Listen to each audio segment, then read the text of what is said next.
I think that's 5 folks. Yep, we have 5 here, so we definitely can get started. Okay. Look like we're recording now, so good evening, everyone. Before we get started with the Human Relations Commissions on May 10th, 6:06 p.m., I'm going to go ahead and read this statement. So thank you, Chairperson Sellers. Good evening. My name is Dr. Farris Muhammad, and I'll be facilitating the Zoom meeting. Here are a few housekeeping items for this virtual meeting. This meeting is being broadcast and recorded on the City of Lawrence YouTube channel. The public chat function is disabled. All chat will go directly to me. When you are not participating in the meeting, please mute your microphone. When you are participating in the meeting, please keep your video on. When you are not participating in the meeting, please turn your video off. You will still be able to hear the meeting. You can turn your video back on when you are participating. Turning your video off when you are not participating allow the active meeting participants to be seen on the screen. If you have any trouble, please send me a chat. The city reserves the right to mute microphones and or turn off people's video to minimize distractions. Please remember to state your name every time you speak for the benefit of those listening remotely. And now I, Farris Muhammad, the Director of Equity and Inclusion for the City of Lawrence, will turn the meeting over to Chairperson Sellers. Thank you, Dr. Muhammad, and good evening, commissioners, and welcome to our May meeting. So we do have a robust, brief but a robust agenda for us this evening. So go ahead and get started. Dr. Muhammad, do we need to do a roll call, or can we just go ahead and dive into the minutes for today? I think it might be best if you were to do roll call so we can make sure that we do have a quorum in case you all have to vote on approving the minutes. All right. Okay, commissioners, we'll start with Commissioner Barnett. Present. Commissioner Logan. Present. Commissioner Emerson. Present. Commissioner Falls. Commissioner Stevens. Commissioner Bloxsom. Present. Commissioner Haswood. Commissioner Sheldon Sherman. All right, looks like including myself, Dr. Muhammad, we have a total of 5 commissioners present. That does give us quorum to handle business this evening. We will go ahead and get started. And I'm sorry, this is Farris Muhammad, Director of Equity and Inclusion. We did have Chairperson, we did have another commissioner waiting in the waiting room that I just approved and let in, which was Chairperson Stevens, Commissioner Stevens. All right, I do see, this is Commissioner Sellers. I do see Commissioner Stevens. We're doing roll call. So I see you're ever present. Thank you. So that gives us a total of 6 commissioners this evening for a quorum to handle business. Commissioners, first on the agenda is the approval of the minutes from our April 12th meeting. If you haven't had a moment to review those minutes, please do so at this time. And I'll give us a couple of seconds, about 30 seconds to review the minutes. If you need longer, please let me know. At the conclusion, I will need a motion to approve the minutes from the April 12th meeting in a second.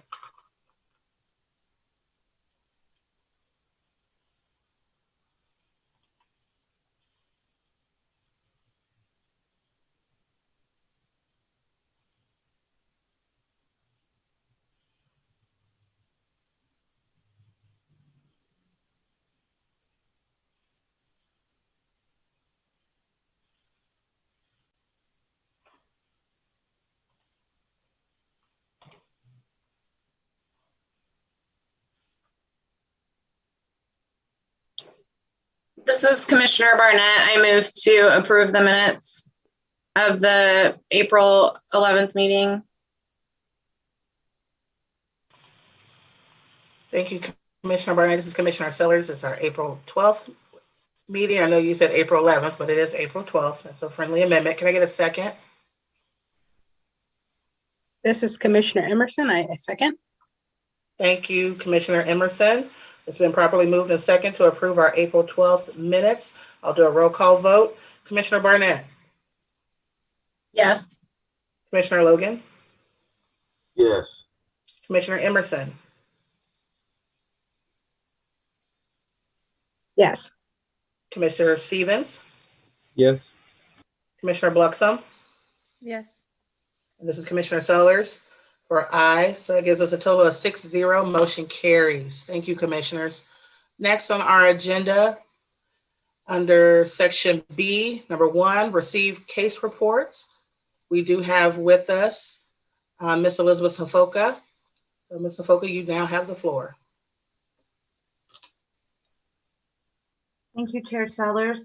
Good evening, Commissioners. My name is Elizabeth Hafoka. I'm the Supervising City Prosecutor, and I also do the discrimination investigations for the city. So when an individual wants to file a discrimination complaint alleging housing, employment, or public accommodations discrimination, they can file it with the Lawrence Human Relations Office, and then my office does investigate those, and I come to each meeting and give an update of where we're at with our investigations.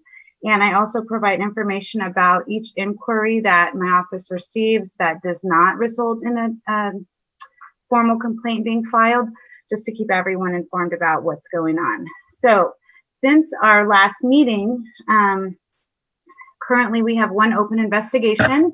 It is an allegation of discrimination in the area of public accommodations, and the basis is race. That is ongoing. There were 0 cases closed since our April 12th meeting, but I will remind you that there was a probable cause finding for a housing discrimination case that was issued on March 8th of this year, and conciliation efforts are ongoing to try to resolve that complaint. The following inquiries were not discrimination related, or at least did not result in a formal complaint, and were handled as described. We had one caller state that their landlord is evicting them because they called the police on a bar next door and complained about the temperature, the heat. We referred that person to housing and credit counseling. Another caller was trying to reach City Human Resources. We provided them with the phone number. There was a person who submitted an online intake form, but we were not able to investigate that. And due to conflicts of interest, that individual is currently on probation in municipal court. I did reach out to his attorney and provide the contact information for the state agency that handles these investigations, the Kansas Human Rights Commission. We had another caller trying to reach Human Resources. We provided that phone number. Another caller was trying to find out a list of landlords near the KU campus for an article they were writing at the University of Daly, Kansas. We did not have that information. I'm not sure where they were forwarded. Another caller was trying to find out the status of a complaint that she had filed with HUD.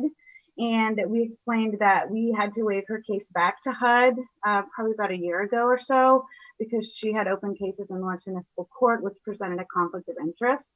But we referred her back to HUD to contact them. Another caller wanted to report safety concerns about a rental property that they lived in, and we referred that person to Housing Credit Counseling and also City Planning and Development Services. Caller was upset about construction work that was being done in his neighborhood, so we referred that person to the main city directory. Social worker from Independence, Inc. called because an individual that they work with who's a tenant has requested a reasonable accommodation to move to a lower level apartment due to their physical disability. And the landlord has tentatively agreed to that, but wanted to require the tenant to reapply for a lease and also pay $100 releasing fee. And we did explain to that representative that we would accept a formal discrimination complaint, or that we could be a resource if needed, and gave some information about our interpretation of the law regarding reasonable accommodations in the area of disability and housing, and sort of left it in that the tenant's court about how they wanted to move forward, if they wanted to file a complaint or not. We had another caller called and left a message, and it was not real clear about what they wanted, but after some further investigation, they were trying to do a records request, and we were able to provide that information. Another caller reached out, was concerned about checks and balances of the mayor's appointment of individuals to boards, specifically Mayor Ananda appointing her partner to LMH board while the mayor, and we referred that person to the city attorney's office. We had a caller trying to reach out to Planning and Development Services about a permit, and we went ahead and made sure they had that information to get to Planning and Development Services. We had a caller tell us that there's a pest problem in their apartment and the landlord is non-responsive. We referred that person to Housing and Credit Counseling. We had a landlord reach out to us wanting to know if they could evict people now, and we referred that person to Housing and Credit Counseling. We had a caller reach out because they were not getting an answer from their landlord about rental property, and they suspected that it was related to their service dog. So we informed that person of the process to file a formal discrimination complaint. We had a caller reach out to us because they were having issues with the landlord regarding a checkout time, and we referred that person to Housing and Credit Counseling. Another caller reached out because it had been over 30 days and their security deposit had not been returned, and we referred that person to Housing and Credit Counseling and also Kansas Legal Services and Douglas County Legal Aid Society. And finally, we had someone reach out to us to request verification of employment, and we referred them to Human Resources. That's all I have for the case update report and inquiry information. Does anyone have any questions? Hi, this is Commissioner Emerson. First of all, I want to say, wow, you have had a busy month compared to the month before. That's quite a few calls. So I first want to just acknowledge that additional work that you've done. You guys did this last month with that, so thank you for your service there. I had 3 questions and then one like kind of housekeeping question. So I'll start with the housekeeping questions. When with these reports, are you able to put the date when calls are received? Is there any conflict in doing that? Because it's kind of nice to see like in a month, like is there an increase on like, you know, weekly, or is it daily you're getting multiple calls? I think that information would be helpful. So I wasn't sure if that was a conflict at all. And I'll pause to let you respond. We do have the dates, so I could include that in my next report if you would like me to do that. They're logged each time we receive a call or get a voicemail or email. So that's part of the information that we track. Awesome. Thank you. And then one of the questions I have, you know, just for individuals who may be listening when you're talking about conciliation efforts, can you kind of explain that term a little bit more for those who are unfamiliar with that term when it comes to settling or just responding to probable cause cases? Sure. So, I'm supposed to say my name too. This is Elizabeth Hafoka, Supervising City Prosecutor. So we have a mechanism in our Chapter 10 Human Relations Ordinance that allows for conciliation from the beginning of the filing of a complaint, you know, all the way through to resolution, however that is. So conciliation is a voluntary process that all parties in the city could engage in. It's similar to mediation. That might be a concept that people have heard of more than conciliation, but it's a formal process of dispute resolution where the parties come together and try to see if they can reach an agreement on how to resolve the discrimination complaint. So sometimes those agreements will include relief to the complainant. Sometimes it's relief to the city. Sometimes it's public interest provisions like training or education or things like that. But it's just a process that can be done alongside investigation or after there's a probable cause finding or after there's a hearing. Basically at any stage in the process, we can get voluntary parties together to try to settle the complaint. Thank you. This is Commissioner Emerson. And then my very last question that I have is what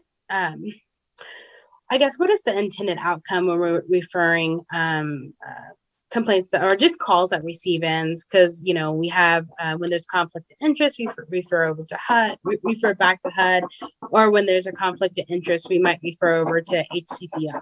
So I was kind of curious about that. This is Elizabeth Hafoka, Supervising City Prosecutor. You're asking me what is the purpose of referring people? Or our intended outcome. Well, I think that the city is one of the goals, at least that my office tries to meet, and I think the city as a whole, is really providing people with the information that they need. So if someone's reaching out to the Human Relations Office, whether it's a problem that is actually discrimination, or whether they just need information on the Landlord-Tenant Act, or they're having an issue where they need planning and development services about a permit. I think the best way to provide customer service to our community is to try to, if you can't answer their question, refer them to somebody who can, where they can get more information. So people feel like the city can be a resource to them, and that if they're having an issue and they need to be heard, that either we can help them solve that problem immediately, or we don't just dismiss them without giving them, further resource, a further place to go to try to get their problem solved. This is Commissioner Emerson. I just want to say thank you, especially for those who are listening. I think knowing that the Human Relations Commission is here to support is always really important. So thank you. This is Commissioner Bloxsom. I have a couple questions. One that is followed up by Commissioner Emerson's question just now, and something that that this might be part of our ongoing committee. But what I'm wondering is, in those cases where there's a conflict of interest, which in my very humble opinion are usually our most vulnerable citizens that have ongoing cases with the city, and I understand the conflict of interest, but how are we doing due diligence to make sure, how do we find out any more information on whether or not those cases are heard? And can you educate us on when they go to HUD, what happens to them next? If the city can't have anything to do with it because of a conflict of interest, what are the next steps? Does HUD actually, do they get put off to another county? Like, how do we make sure that we're following up? Because it's happening in our county. So Chapter 10 would cover the oversight of this board. So how are we making sure that those cases are being heard? And I'll just stop there. If my question makes sense, Elizabeth. This is Supervising City Prosecutor Elizabeth Hafoka, and it does make sense. And I think that one of the things to consider is that HUD and the City Human Relations Commission have a partnership. They have an agreement. And part of that agreement is HUD looking at our anti-discrimination law, our Chapter 10 ordinance, and making a determination that it's comparable and similar to the Federal Fair Housing Act. So HUD has created these partnerships with these smaller agencies around the nation. And it's so there can be, they can have assistance. It's the Fair Housing Assistance Partnership or Program. They can have assistance and have local agencies doing investigations in that area. Now, if there's a situation where there's a conflict of interest, or for whatever reason, we can't do that investigation, then it's waved back to HUD. And then HUD has their own investigators that act just like we would act, and they would do the investigation, and it would be based on the Fair Housing Act and whether the conduct violates the Fair Housing Act. But it would be substantially the same process that we have. It would just be someone from the Kansas City office, most likely, that's doing the actual investigating. Does that answer your question? Yeah, thank you. So is there, because we have this relationship, is there a way that we can see outcomes on the cases that make sure that they're being heard and what those outcomes are? If we say, look, I think this is substantial enough that I'm going to refer you to HUD in Kansas City. So, and we have a conflict of interest. How is the oversight of this commission following those cases? Is there a way? How can we as a commission be connected with those people because we have several, and I understand why. I'm not going there with why we're doing it.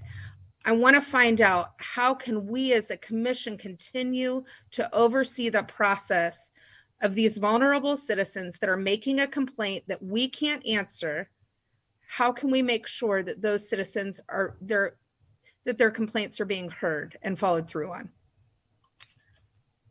This is Elizabeth Hafoka again, Supervising City Prosecutor. And probably the way to do that would be to reach out to HUD and see where that particular inquiry is in the complaint process. That's not something that we have done, at least not since I've been here, since 2011. So I think there would be a way to check in with HUD and see what happened with that, but that's not something that we do right now. Understood. My second follow-up question was, there was a formal discrimination complaint, and they believed that it was it was because of a service animal. And then they were informed on the process, but then there's nothing else. Like, wouldn't that be where we initiate an intake or not? Or do we just inform them on the process and say, call again at this time and do a complaint?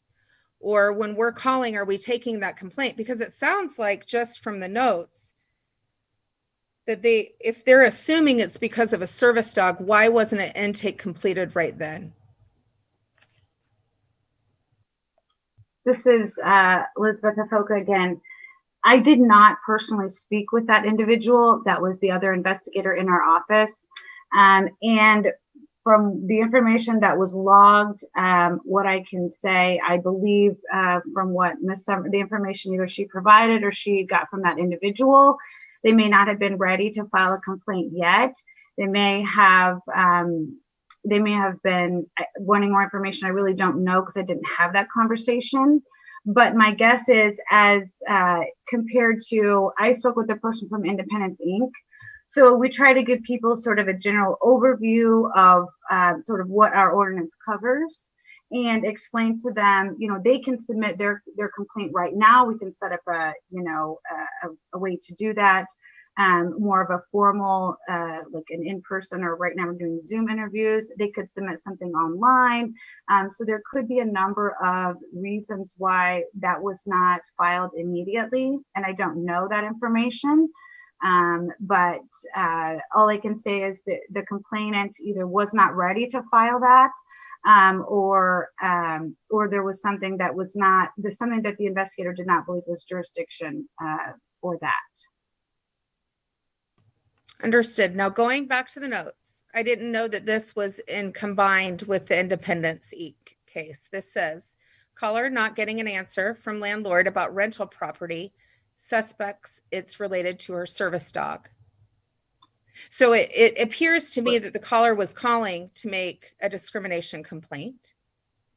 And my question specifically is, then why wasn't an intake completed at that time? And I hear that there's an additional process, that's what I want to narrow down. How many steps is there to getting an intake and investigation when a person is initially calling? I'm assuming sometimes they're leaving messages, we're answering them and trying to get a hold of them, because that's happened in the past.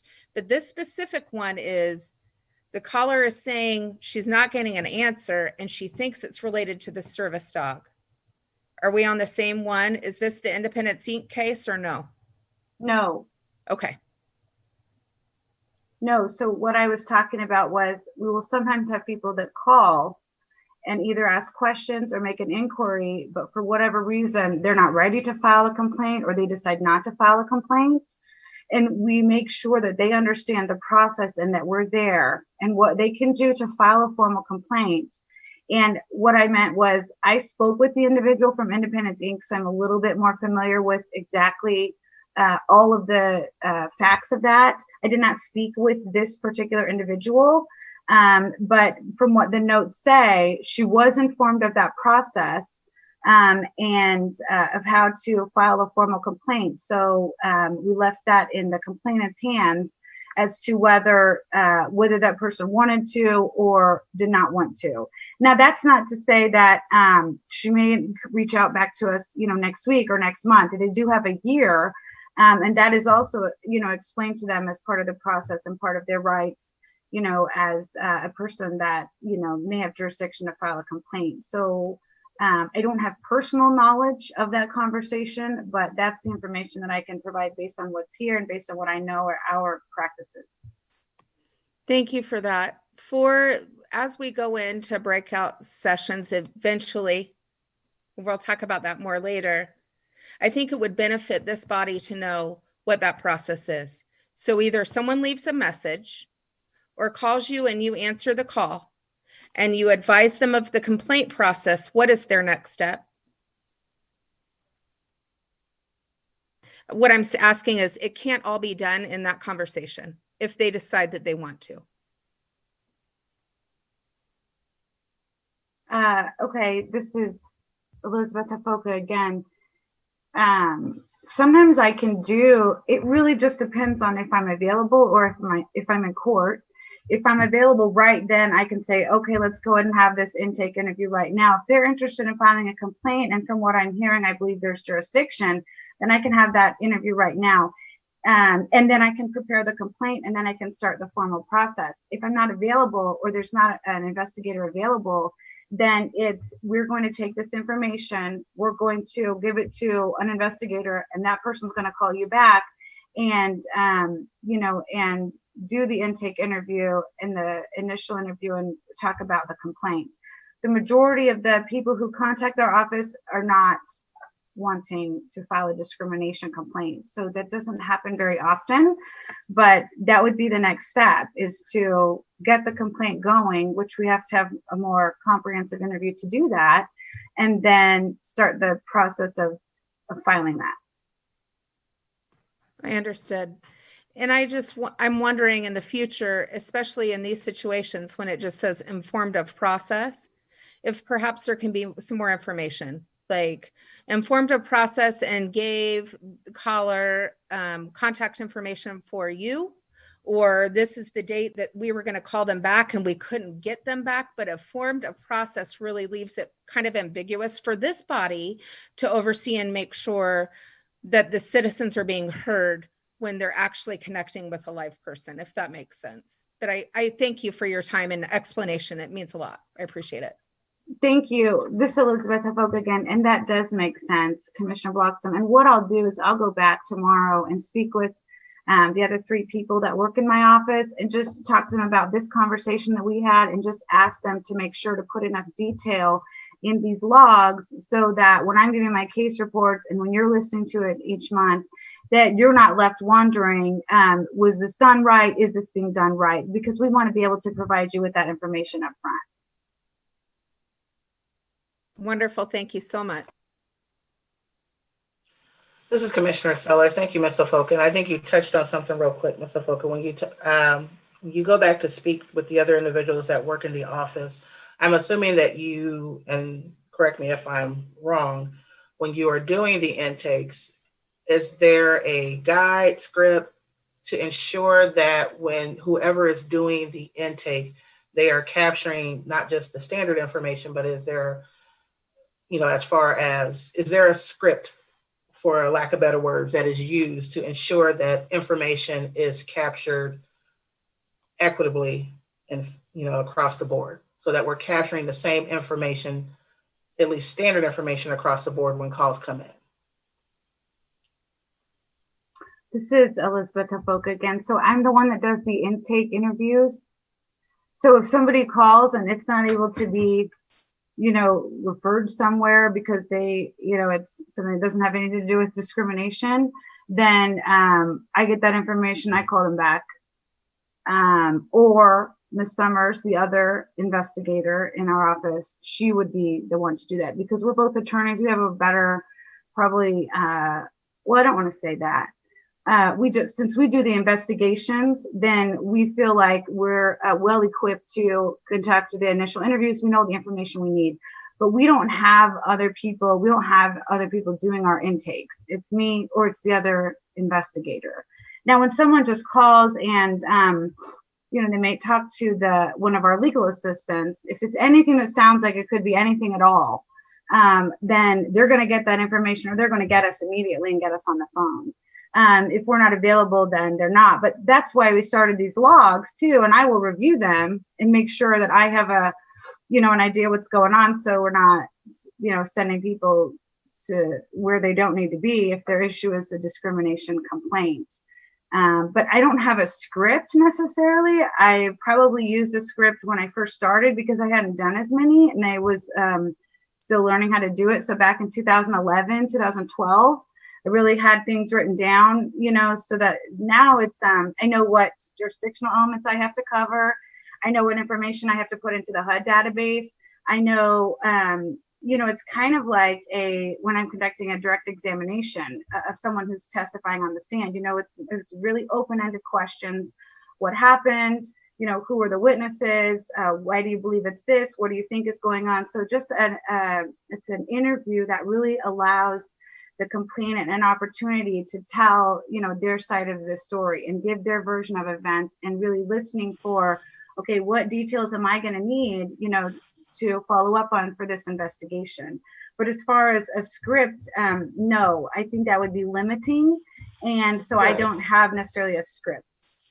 And this is Commissioner Silver, so I don't want to necessarily say a script. I think that doesn't lend to what I was discussing. The idea is that there's two of you that are doing the interviews. In your opinion, you feel confident that the both of you are capturing or interviewing in a manner that there's no, I don't want to say bias, but you are doing the interview in a way that you're capturing both of you are capturing information in the same manner, and that there's not one that may be doing it in a different way that may be capturing information or maybe limiting the interview in a way that information is not being captured.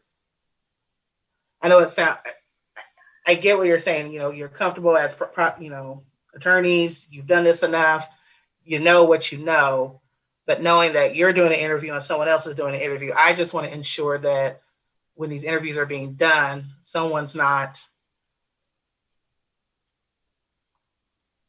cutting corners, so to speak, and that we're not really being intentional about asking the questions that we need to ask. Because I can do something if I'm good at it and I can continue to do it, but oftentimes you may cut a corner over here or there, whether it's doing a recipe or something of that nature. I just want to know, is there a mechanism in place that the two of you are going back to, whether it's doing some type of case review and you're asking questions about, okay, so what can you explain to me about this interview, this call?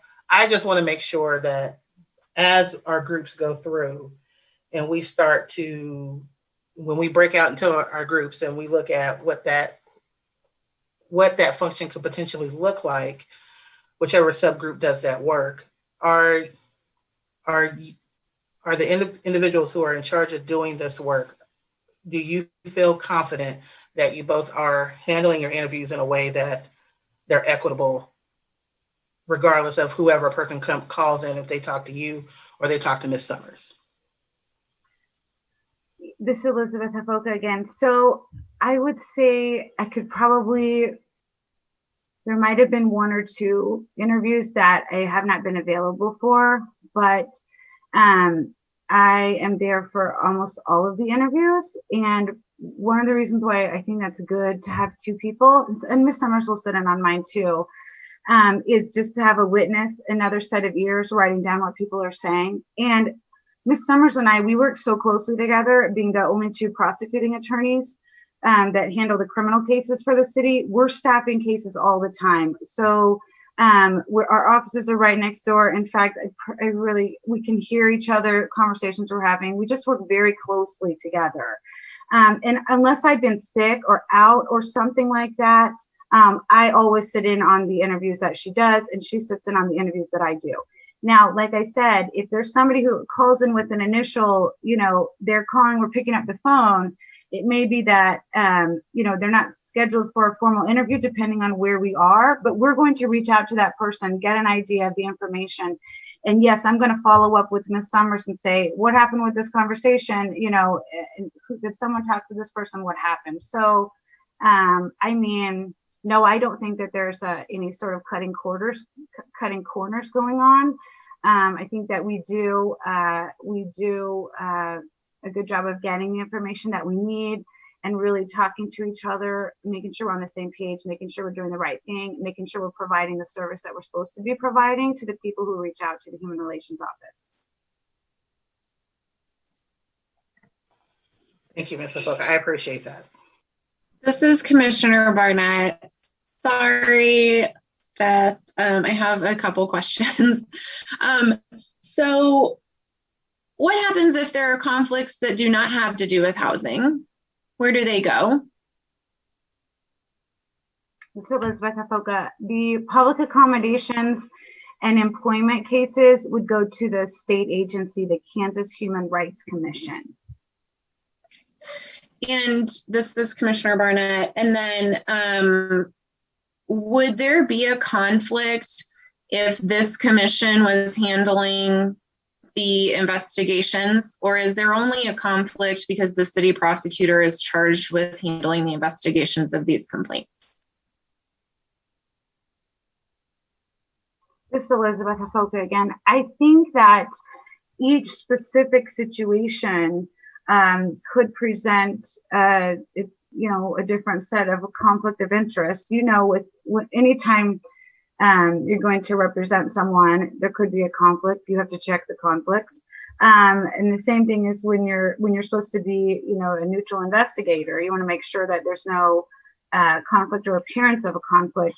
If the commission or the commissioners or any other office or any other agency was doing these investigations, you still would have the potential for conflicts based on who those people are and what sort of complaints present themselves.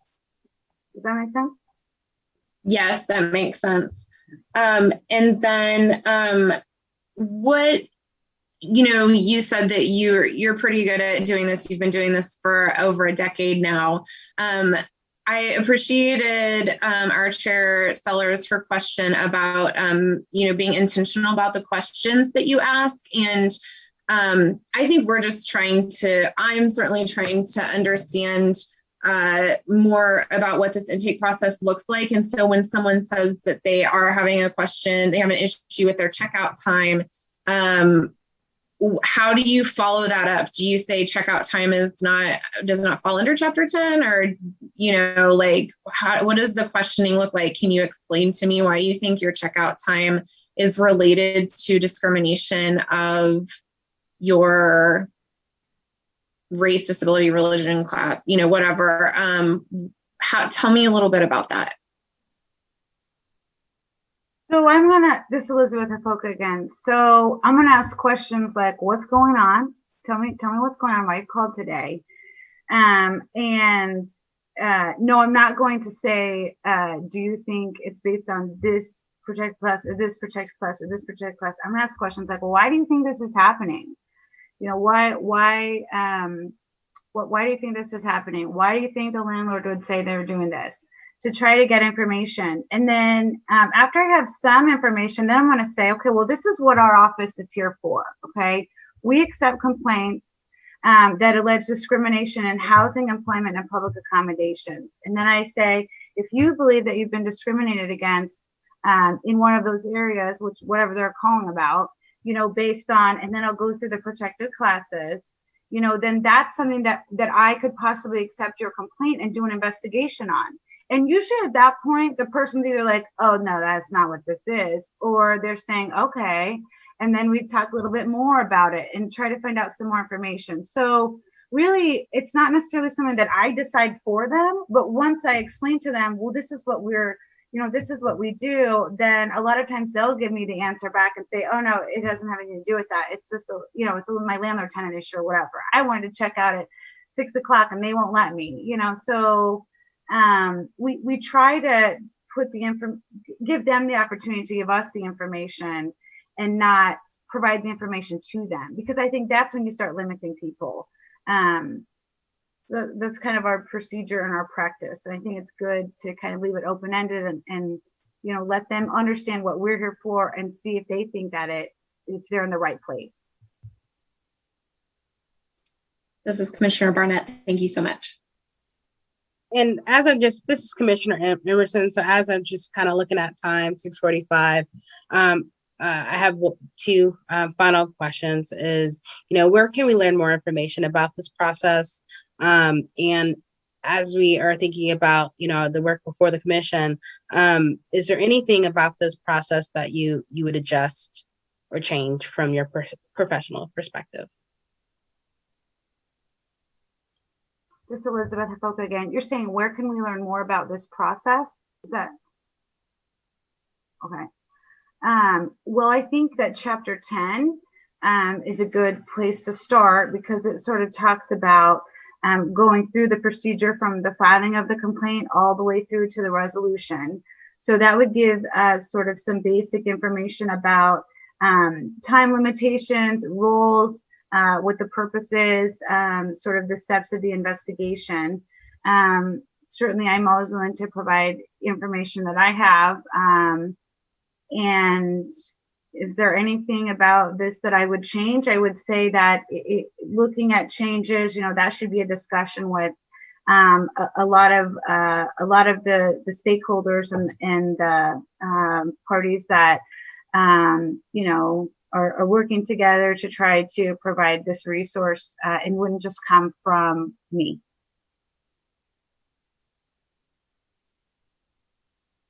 Okay, this is Commissioner Sellers. Commissioners, do we have any other questions for Ms. Hafoka?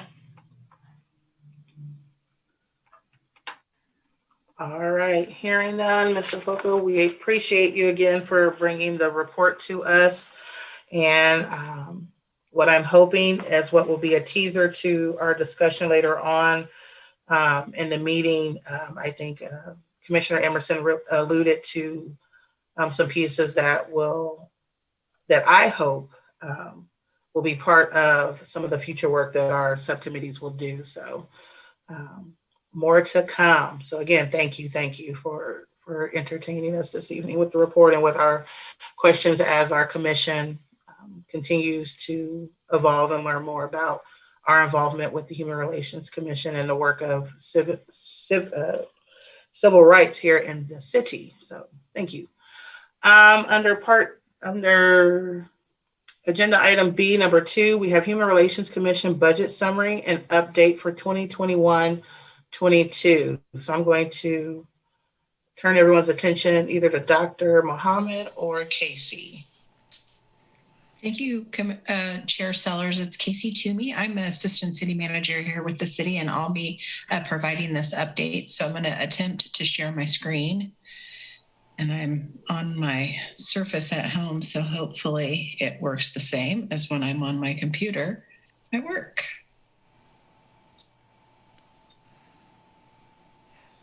All right, can everybody see that? Great.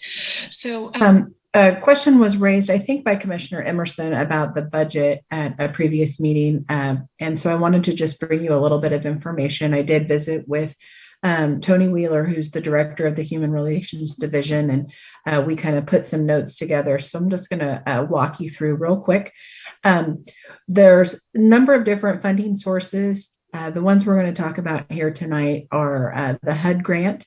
The city did receive $18,800 in 2021, and that HUD grant goes, as it says here, towards recovering the costs associated with the investigation, conciliation, and concluding cases that Ms. Hafoka talked about in her report. That grant also pays for a portion of our investigators' salary, training, and then some community outreach and efforts. Then in addition to that HUD grant, the city has some local dollars that we have that are specifically dedicated to human relations. And that's what this chart up here at the top shows. In our 2021 budget, there was $10,000 set aside for this function. And you can see kind of here a brief breakdown of the different categories of those expenses. You'll then also see on this chart our 2022 budget request. We're in the middle of presenting our budgets. Last week, we sat down and went through all of the department budget submittals and requests. And so you'll see here an increase of $5,000 that was specifically requested to give some additional resources in this area for outreach, any training that you or any other staff may be interested in. So the city's budget calendar is such that we spend the summer going through the budget, and we have a state deadline of August 25th to have our budget adopted for the next calendar year. So we'll be talking a lot more about the budget through the summer, but this is the status of what we have requested for the year. So not sure where it'll end up, but this is where the request stands at this point. So in addition to those two items, looked like somebody maybe have a question. Maybe I'll pause there for a sec. Nope. Okay. Hey, Casey, this is Commissioner Sellers. Yes, ma'am. Just real quick, and you can push it to the later on if there's something else. I was going to ask a quick question. In the past, has the city any HUD dollars that were received and portions that were earmarked for community outreach activities in the past, has the city matched those dollars? Or is it that it was just earmarked, portions of HUD dollars were earmarked for that and that was it? This is Casey Toomey, Assistant City Manager. I might have to defer that question. I don't know that it's a dollar for dollar match per se, but HUD does ask that the city put forth resources of our own towards fair housing. So that's what these dollars that I'm showing you represent. In addition, then obviously, Director Wheeler, she has a support person in her office, Scott Wagner, work that those folks do also help support human relations. We just don't have those dollars in this set aside account. Is that answering your question, Commissioner? This is Commissioner Sellers. Yes, I mean, I think more I was curious to know about the matching part and what that looks like. But I mean, globally, I understand the bigger picture, but I was more lasering on if there was a match component and what it was, if you knew it.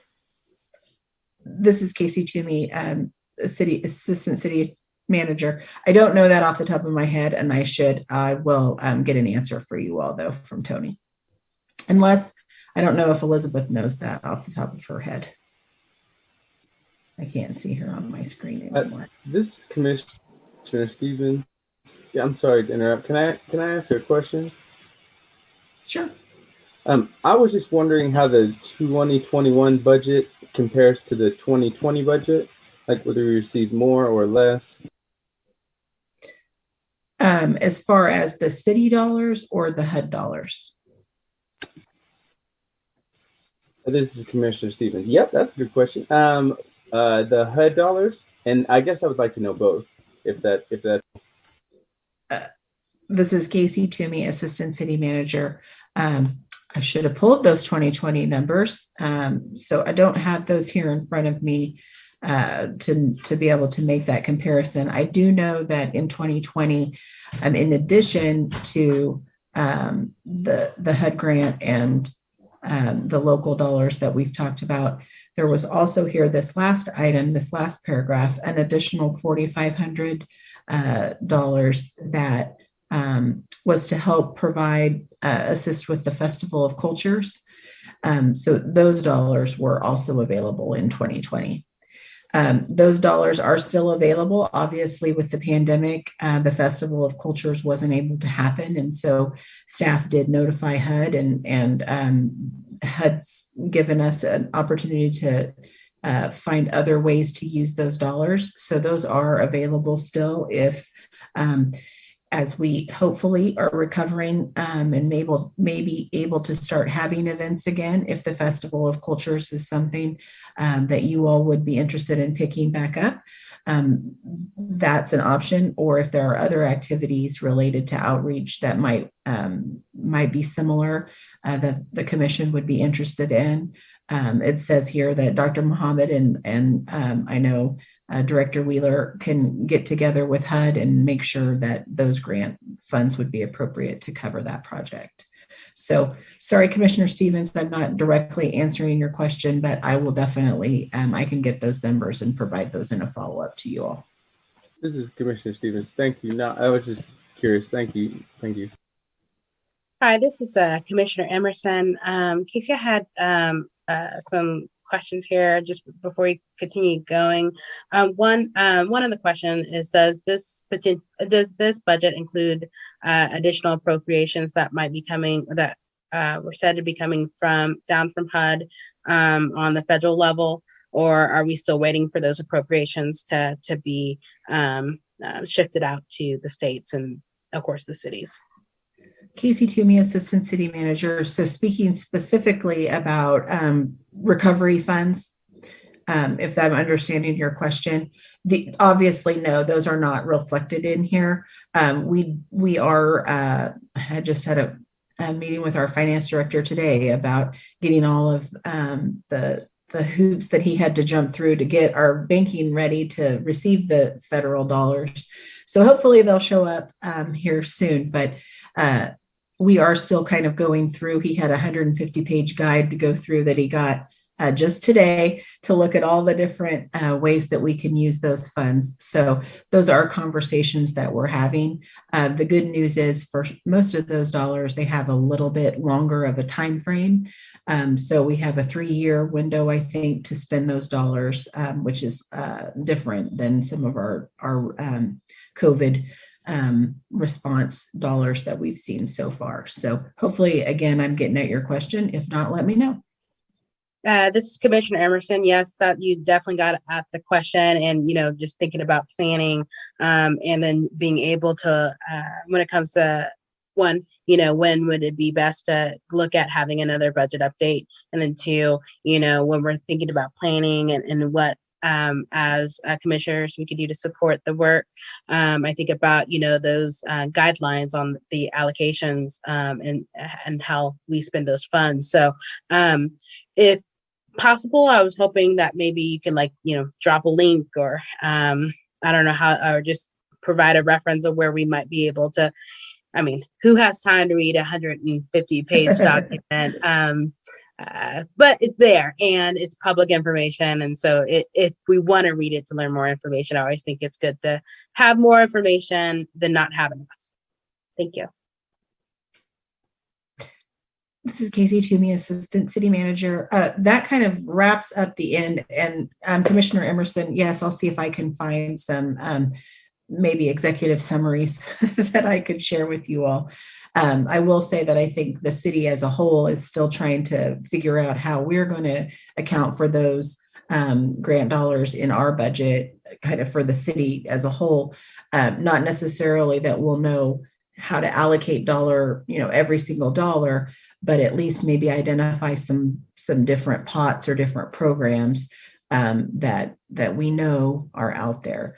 But yes, when I have that information, I'll be sure and provide that. So I'll stop right there, and unless anybody else has any other questions.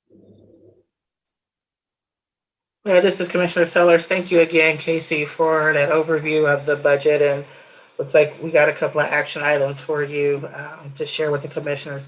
Real quick, you touched on the 4,500 that we weren't able to utilize this past year, and what HUD has allowed us to do to roll that over. Is this a deadline as far as we have until the next fiscal year to utilize these funds, or is it by federal fiscal year? So what's our timeline as far as being able to utilize those dollars? This is Casey Toomey, Assistant City Manager. Again, all good questions that I should have thought to ask Tony. But since she didn't provide me with a deadline, my assumption is that HUD knows that we have the dollars and they're ours to spend. So obviously we would not want to not spend them for a long time, but I don't think that they're not going to go away here in the next year if we don't spend them. This is Commissioner Sellers. Thank you, Casey. I figured you wouldn't know specifics, but just to put a little bug that if we can get that would. Yeah. I definitely believe that information would be helpful to some of the groups here. Commissioners, do we have any other questions for Ms. Toomey in regards to the budget or any action items you'd like for her to handle?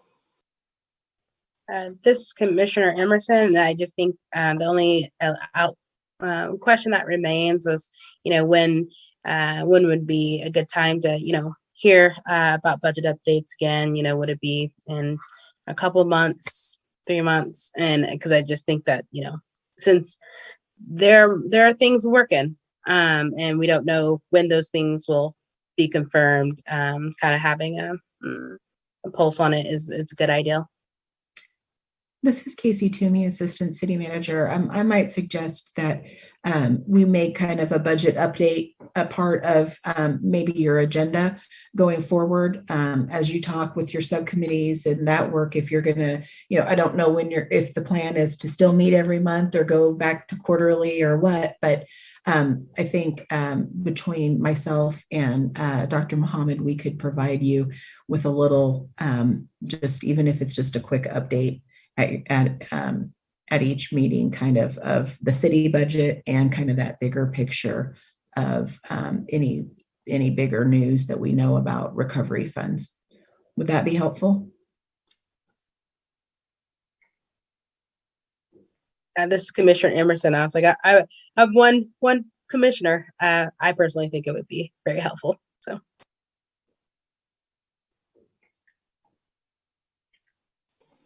All right, Commissioners, are there any more questions for Ms. Toomey? All right, hearing none, we're going to go over to action item number 3, consideration of establishing membership on and finalizing our objectives for our subcommittee work. So, Commissioners, there was an agenda item report that highlighted our discussion from last month's meeting.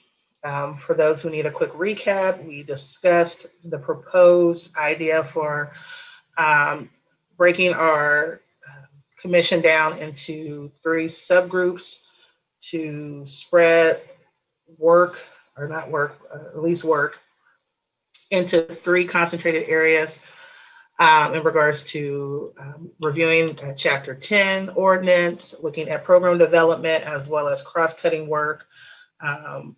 Those 3 subcommittees were something that was a brainchild of mine based on the conversations we had in regards to some of the crosswalk work or just brainstorming work I wanted commissioners to do of how we can align the mission and goals of the Human Relations Commission with that of the strategic plan of the city. And so I know there's been a couple of commissioners who provided some additional context and thoughts to me, and was not able to get those notes out before the meeting, but we will definitely have those notes compiled together to share with our subgroups when we begin our subgroup work. But I wanted to spend this time, a good portion of the time, just going over some notes that I put together. I know that several commissioners were unsure in regards to direction and path on how to handle subgroup work. So I wanted to be able to put a presentation together to share with the commissioners, at least what I envision, not necessarily what the work would look like, but to guide and to provide tools and directions on how to pull information in order to guide the work that we would like our subgroups to do. So I did put together a PowerPoint presentation. I'll share my screen here real quick. And all of the information I share this evening, I will make sure that Dr. Muhammad and Casey are able to get that to everyone. So just a second.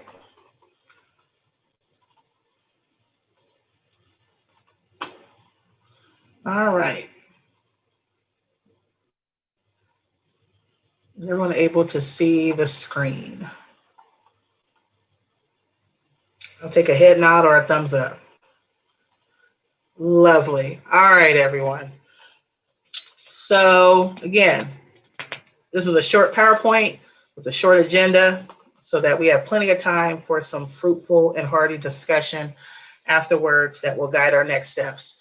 So we're going to spend a little time going over what I believe will be the starting process for this work, and then actually looking at what working group time should look like. And I've provided a tool that our groups can use for that guided discussion and working process. So I base this off of, imitation is the best form of flattery, and there's a lot of good state work that's going on out there. And there's several groups that I've been a part of in regards to systems building and systems improvement. And so I took this framework from one of the groups that I'm working on, because I felt like it really aligned with what we are trying to accomplish as commissioners, Human Relations Commission, as our commissioners of this group. So I can't take any credit for this, but I do give credit to our statewide system improvement team that I modified this information from. So again, looking at our working groups, high level, we have our Chapter 10 Chapter 10 subgroup, which is looking at assessing the ordinance, doing some analysis. When it comes to our program development group, this is our group that's looking at education, advocacy, and engagement. And then our cross-cutting work group, which is looking at boards and commissions and alignment with best practices. And so these are the centering effects of the centering values of what each working group will be accomplishing. I do appreciate Casey being able to flush a little bit of that out in the report that's attached to this agenda. And so for those commissioners who were not at the last meeting and have not seen the recording, the notes, that agenda note is very helpful.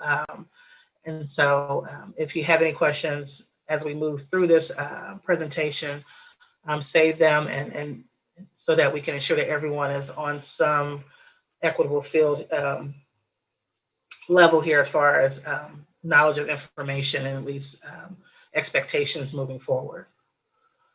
So in regards to starting the process, the idea is that once each subcommittee gets into their respective group, is that you would spend some time defining the what and why of your group.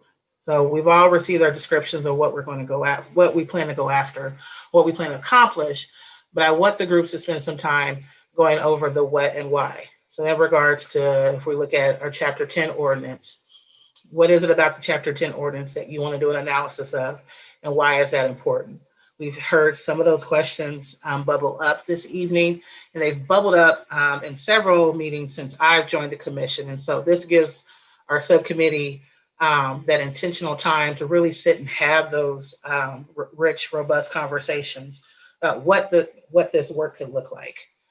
I want you to discuss who may be missing from the conversation. I know in our meeting last month, we talked about public input and having say from the public and what that looks like. And I think I want us to ensure that we have that, but also think about what are some additional unusual voices that are missing from the conversation. And those can be content experts, subject matter experts.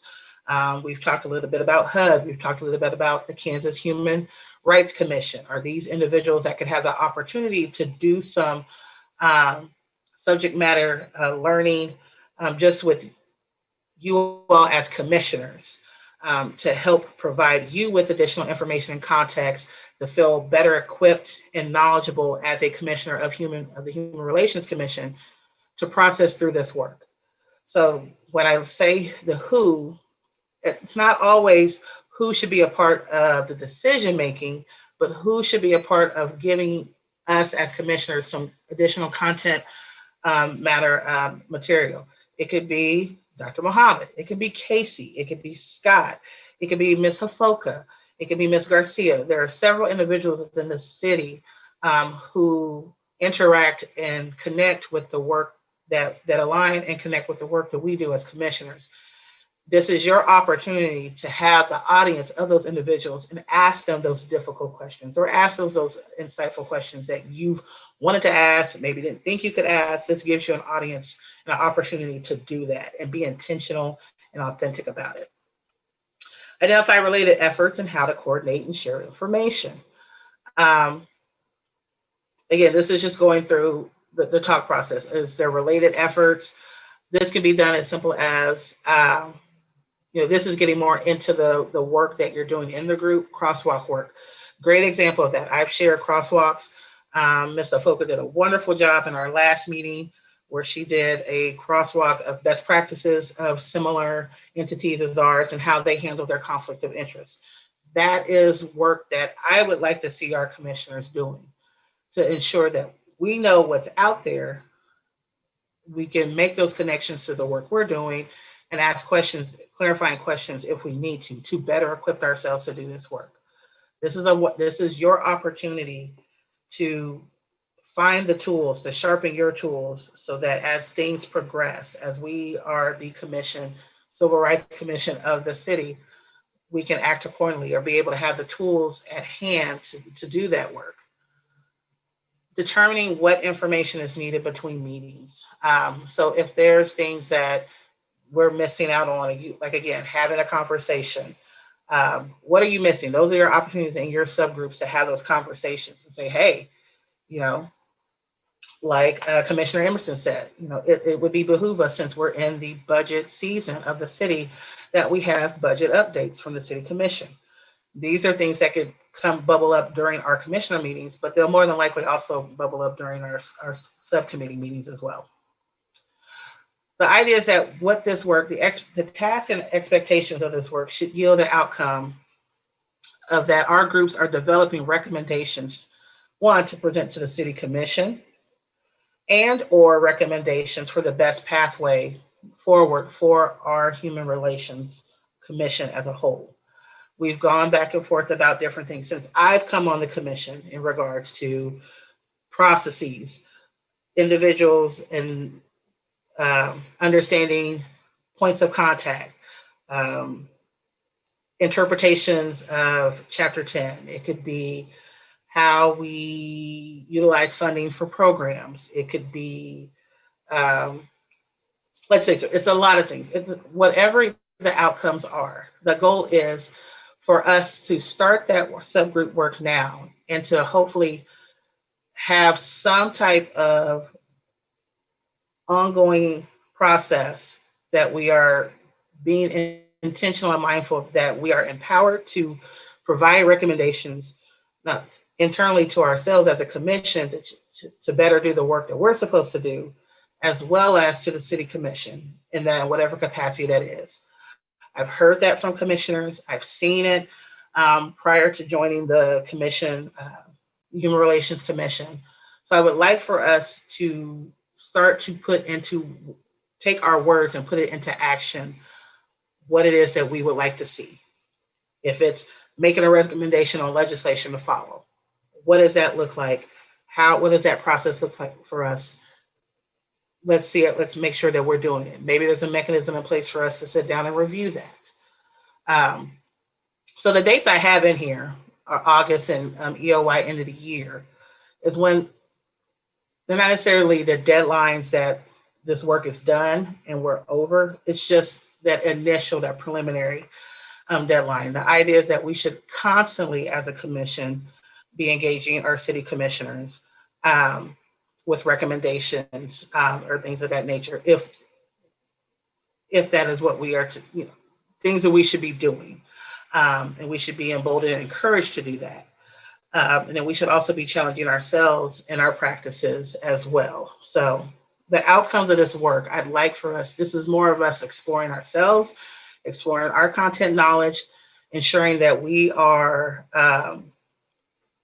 gaining information from outside that aligns with the work that we do to be able to fully understand the work specific to the subgroups that we're working on, whether it's Chapter 10, programming or outreach, report that information back out, and also provide recommendations in that case.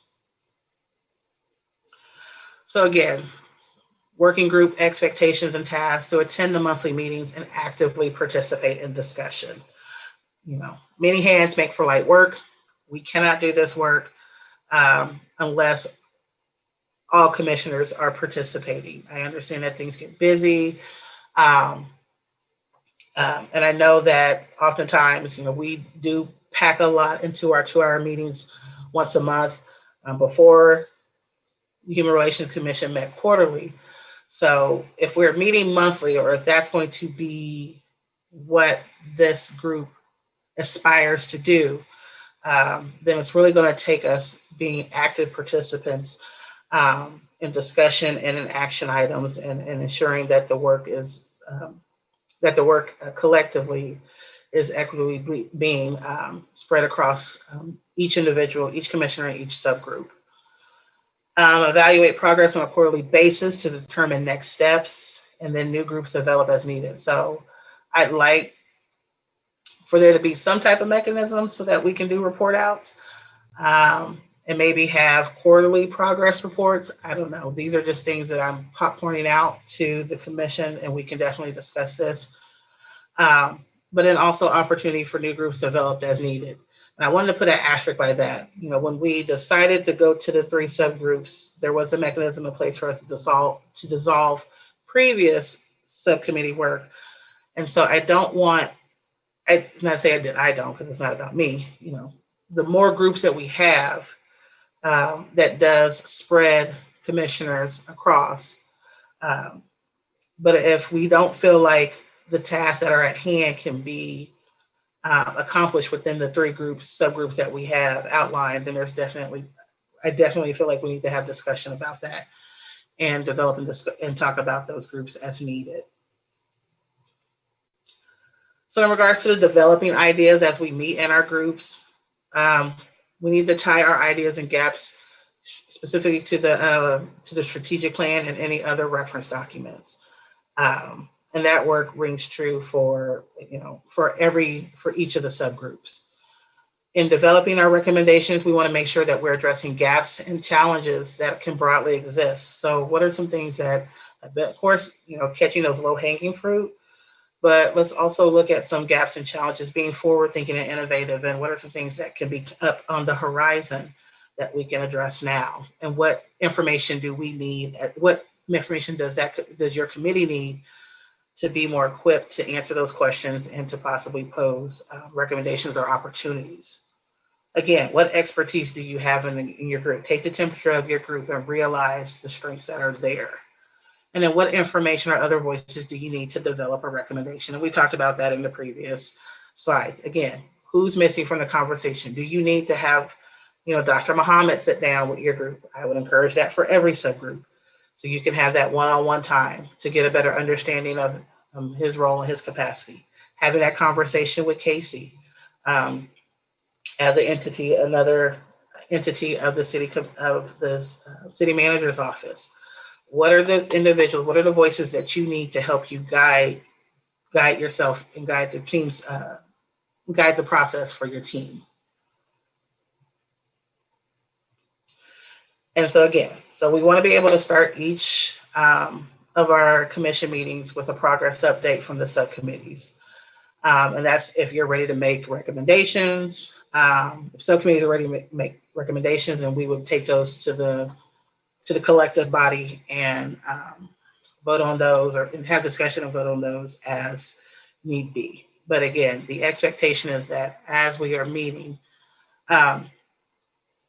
whatever that looks like, that subcommittee groups would provide updates during each meeting. So then lastly, the guiding measures for to be used during our next upcoming meetings. So the idea is that the groups will need to meet address to complete their scope and goals. I'll go over the ideas template for the groups to use in that first meeting. The idea is that this work would continue for June and July. And again, this is what I'm proposing. So the commission as a whole would not meet for June or July. There would be opportunities for subcommittees to meet. And then we would do a report back in August and determine next steps as such. So I'm going to stop sharing real quick. And before I move over to the template document, I'm gonna let everyone's head kind of process. There's a lot of information. I do recognize that. And see if there's any commissioners that have any questions about what was just presented.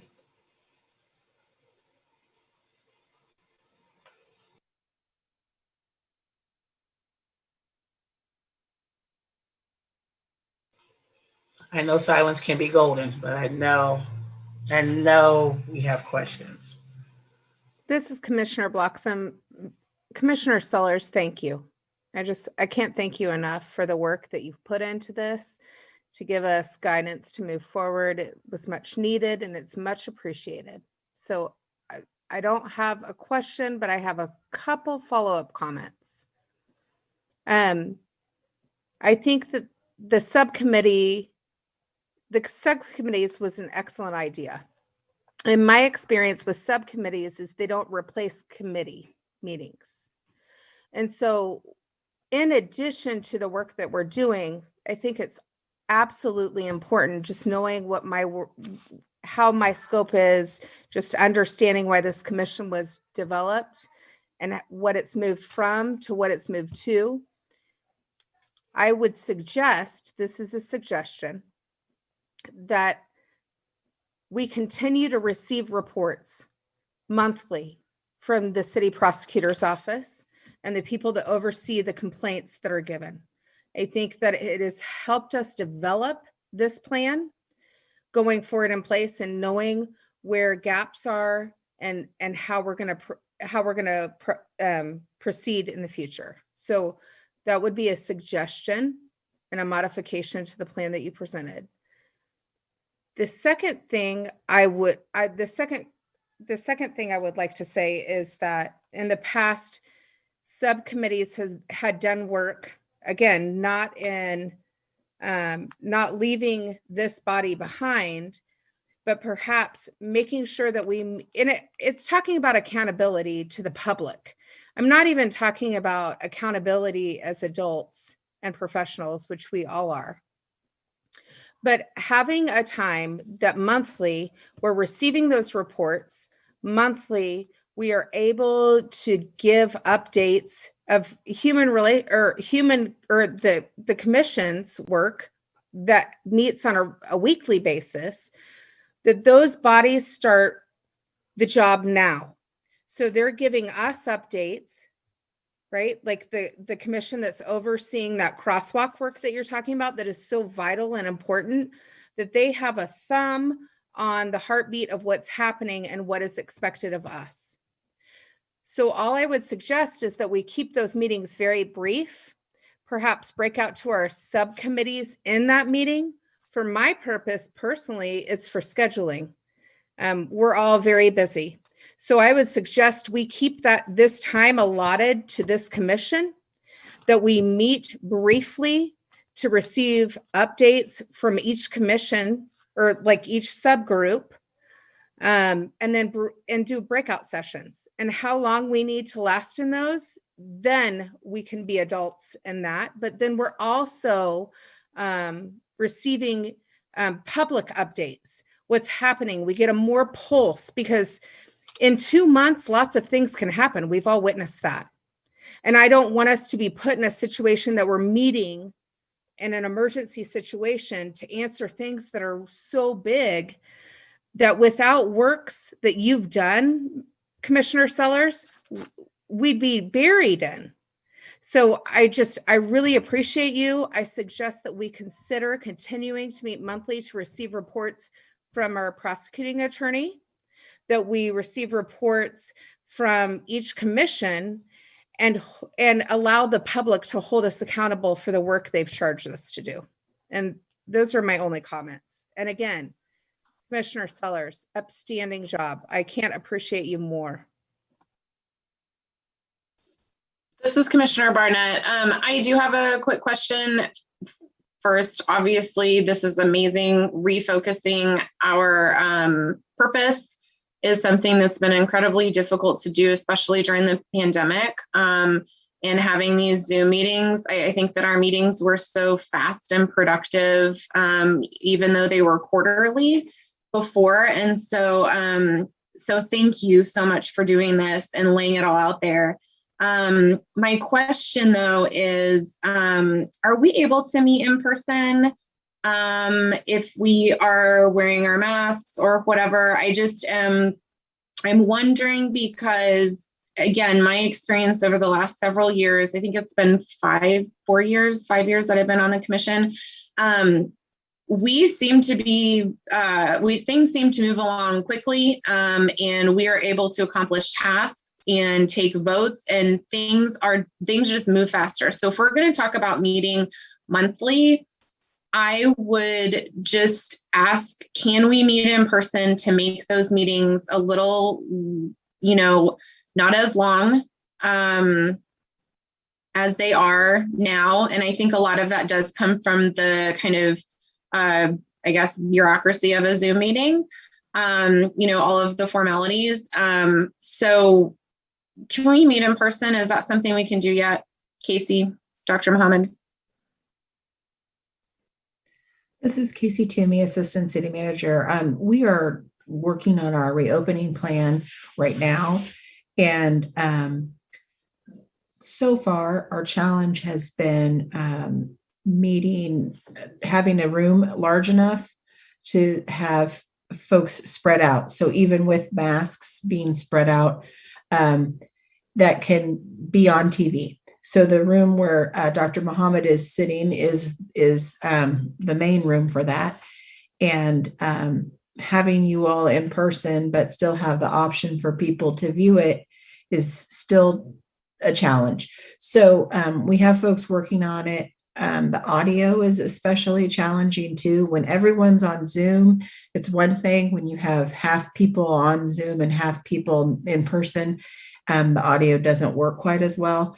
So we're working through that. July right now is our target date that we're looking at. But you are not the only advisory board who's ready to start meeting again in person. We have several members of the City Commission who have been asking questions about that too. So I think that the subcommittees, I appreciated the suggestion of having breakout sessions. I think the subcommittees might lend themselves to that. Those are you're certainly welcome to have them be open to the public. You don't have to have those be open to the public. You could, with 3 people, it's a smaller group to get together. You might be able to find a room where you can spread out and have those meetings socially distanced and wearing masks in person. So I don't know if I'm getting at your question, but I'll stop right there. This is Commissioner Barnett. Yes, you are. Thank you so much. I really appreciate it. I do have to run, but I am interested in at least meeting with the subcommittees, as Commissioner Sellers said, in June and July to kind of wrap our heads around what we are tasked to do, and then reporting back to the entire commission at least by August, if not sooner. Again, Chair Sellers, thank you so much for your work. This is amazing, and I am very excited to get started. Thank you. Well, thank you, Commissioner Barnett. I really appreciate that. Thank you, Casey, and as well, thank you, Commissioner Bloxsom, for sharing those comments. When I gave the recommendations in regards to how to meet, that was just me, again, popcorning something out, because I wanted to be able to elicit some conversation amongst the commissioners of what this could look like. Also, while being able to ask the questions, logistical questions for this, we do, with the reopening plan and meeting in person, of course, that would definitely look different than virtually. I do like the idea of having an abbreviated meeting and then us spending the other time, whether it's an hour or hour and a half within our 2-hour block, going into our breakout sessions, whether that's in person or virtually. I like that idea, but I wanted to be able to hear from other commissioners to get their thoughts. Because again, this is our commission. This is not my commission. I like the idea of, personally, I like the idea of maybe the initial subcommittee group work not necessarily being public. And again, I don't want to speak for other commissioners, but I want us to be able to build that relationship and be able to maybe work through some possible vulnerabilities as far as information and subject matter knowledge. It's some people are more comfortable working through knowledge and vulnerabilities public facing, some are not. And I want to be respectful of that. So maybe if we can reevaluate that in August or September. But I think if those are the first initial meetings with the subgroups, that's relationship building, establishing rules of engagement, and then building out the work based on those parameters and going there. But as far as if we want to keep our monthly meetings, but again, like you stated, Commissioner Bloxsom, doing that abbreviated, that we get those reports, budget updates, public comments, if we have any public comments, and then shifting into small group work during that time, I think would be advantageous as well. But again, I want to ensure that, I want to hear from all commissioners as far as what they envision and what they're looking like.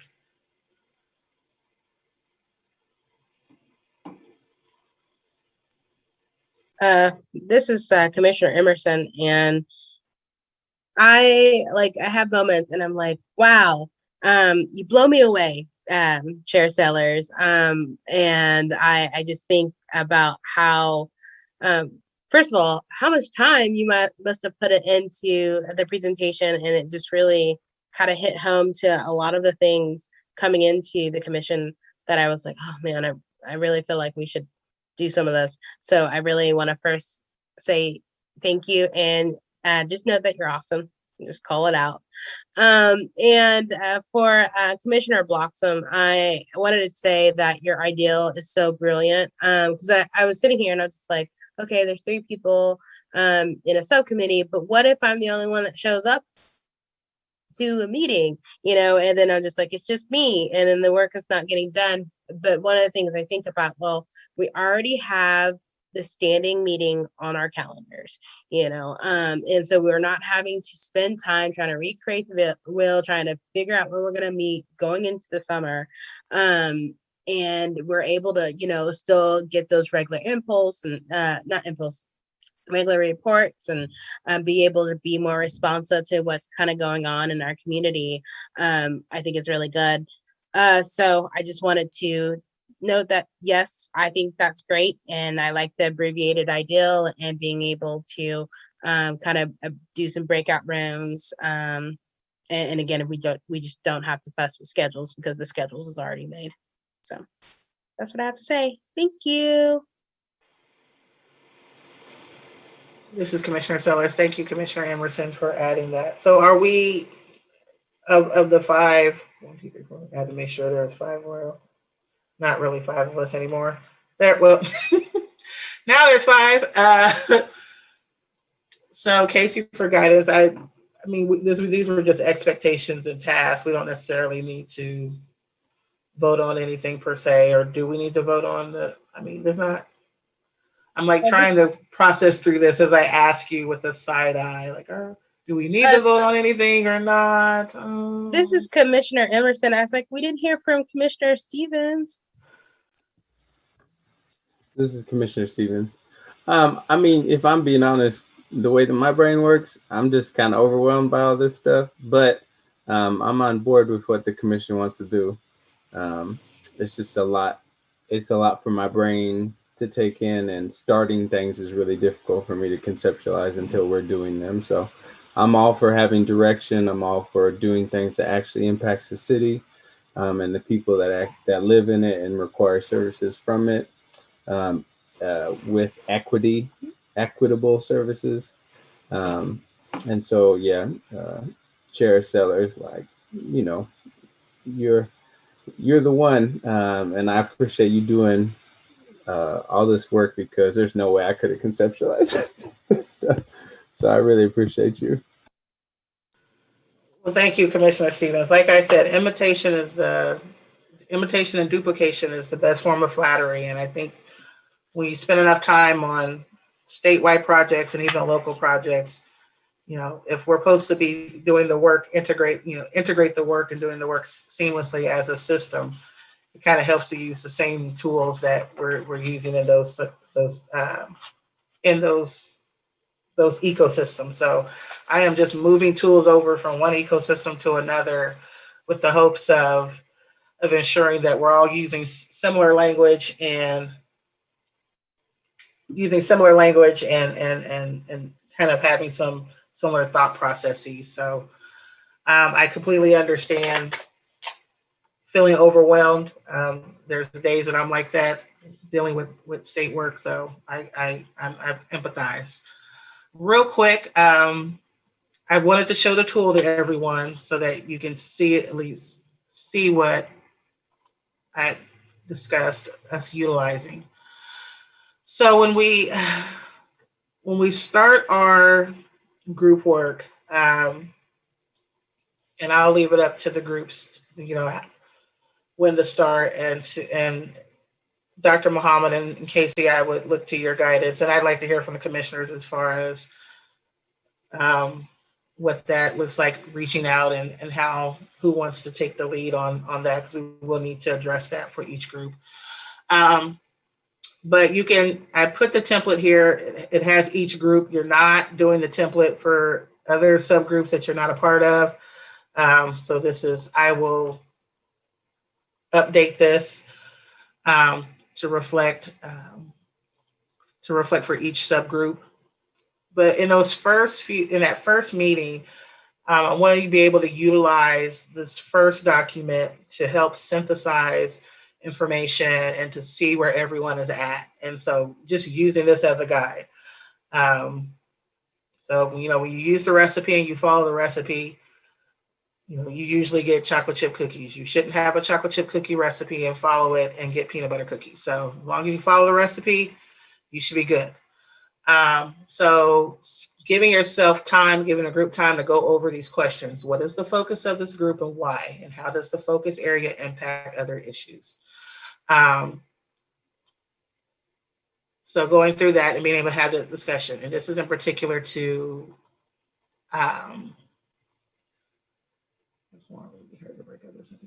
okay, thank you, Casey. I'm just now seeing your comment. Second, who else should be part of the conversation? So again, we talked about, is there subject matter experts that you need to help provide you with some clarity? You know, whether it's having Tony Wheeler come and talk for this Chapter 10 group, have Tony Wheeler come and discuss Ordinance Chapter 10, you know, having someone else come and discuss Chapter 10.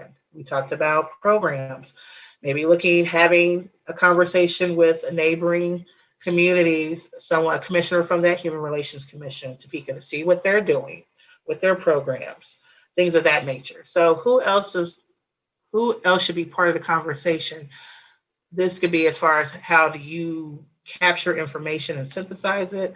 This could be as far as the work that you're doing moving forward, public facing, public input as well. What related efforts should help inform the work? So where are there opportunities for coordination of information sharing? So again, can you place on a Google Doc for us to work on in between meetings? I just saw here. Yes. So to answer your question, this is Commissioner Sellers.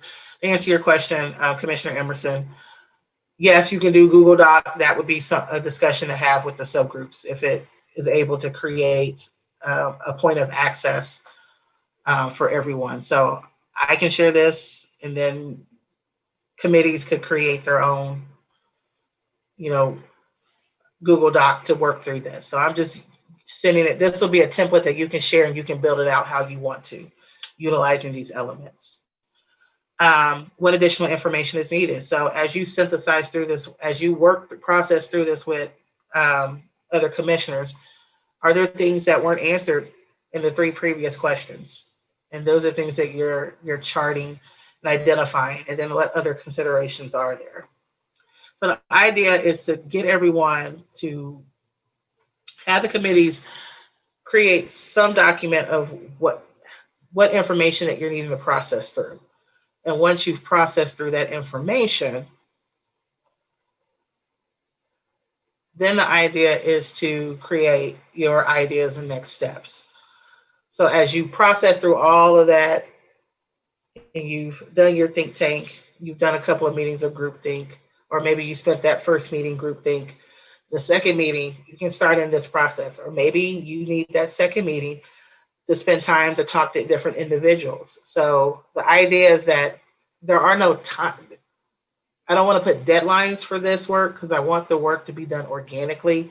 I don't want people to feel rushed to produce something if you're not ready to produce something.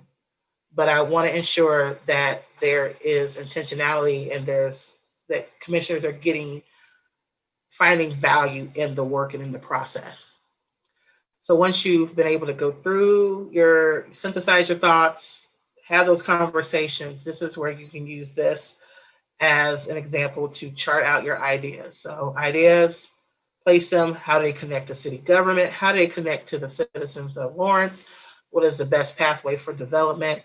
And as you work through that, does that information help you come up with a recommendation for the Human Relations Commission or recommendations for City Commission? So again, this is just a framework that you can use to process through. It has helped me, but again, feel free to modify, retool this as best way for your group and your learning style and your information gathering style. But I wanted to share this with everyone just so you had something to base your group discussions around, with the intent of ensuring that as you go through this process, you're thinking about those entities that touch the work that you're focusing on in regards to city government, the citizens, best pathways, and then how to create your recommendations from that. So again, I will share this document. I will get this to Casey to be able to share out to everyone. And again, utilize it, modify it to best fit the needs of your group. Does anybody have any questions about the template? All right. So we need to go. Casey, I'm going back and reading your note.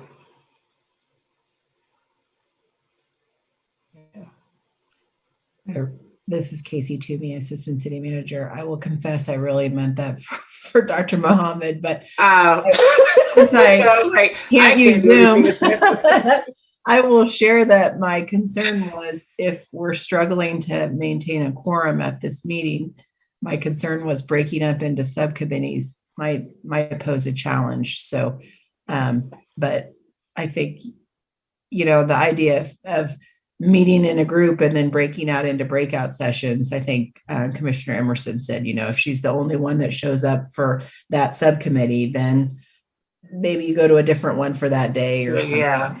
Anyway, I'll let you all figure it out. This is Commissioner Bloxsom. Didn't we establish in the last meeting that this is the format that we were going to take, and is necessary action needed in this body right now? So it sounds like this is Commissioner Sellers based on Casey's nod. That's a no. Again, Casey Toomey, Assistant City Manager. Again, my comment wasn't necessarily about this meeting. It was that I feel like last meeting and this meeting, both, we were iffy if we were going to have a quorum. And if that's the trend, I guess that was just a concern. This is Commissioner Emerson.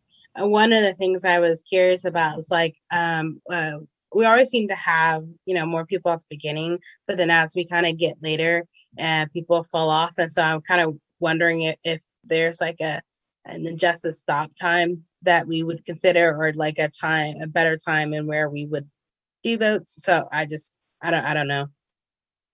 But that was my thought. It's actually not a thought, it's just an observation. So. This is Commissioner Sellers. Commissioner Emerson, I would say there's a couple of variables that may play in the part with that. I know we've had to do a little bit of jumping around as far as our meeting time. And so we've gone to second Mondays, third Wednesdays, fourth Tuesdays, and the times have changed.